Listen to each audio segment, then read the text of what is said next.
Thank you, Mr. Deputy Speaker. As we mourn the loss of Her late Majesty and celebrate her extraordinary legacy, I wish to convey condolences on behalf of my constituents to the King and the entire royal family.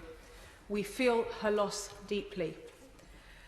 Twickenham is home to a royal palace, a royal park, more Platinum Jubilee street parties than any other English borough, and a rugby stadium whose rousing renditions of God Save the Queen have now been heard for the final time.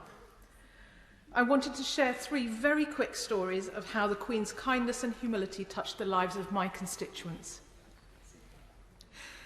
Last year, Park Lane Stables, a riding centre for disabled people in Teddington, was facing eviction. Campaigners were desperate to keep it open. So, as the Queen's love of horses is well known, they went straight to the top. Natalie O'Rourke describes the letter they received back from the palace as like a modern-day fairy tale. It was an invitation to the Royal Mews to visit Her Majesty's horses. One campaigner, Caitlin, said of the visit, "We were drawn into their community. We mattered. We were cared for."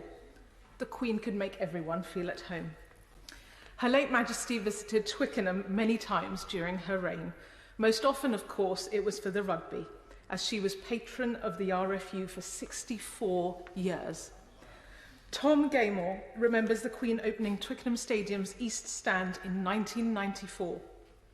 Whilst he was a 13-year-old ball boy waiting in the players' tunnel, the Queen stopped, greeted them, and asked questions of them all.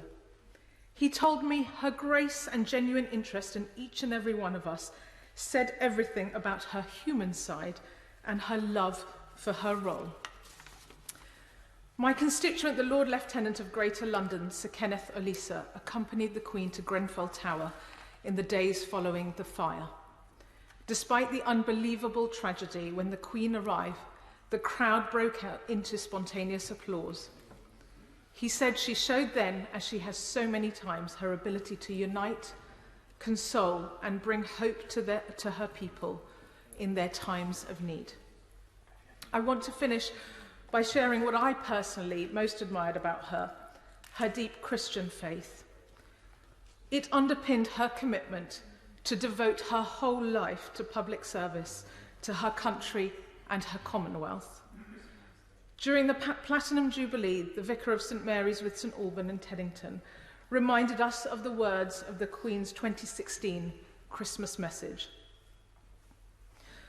"Christ's example," she said, "helps me to see the value of doing small things with great love, whoever does them and whatever they themselves believe." Queen Elizabeth II did many things with great love. Few of them were small. May she rest in peace. God save the King.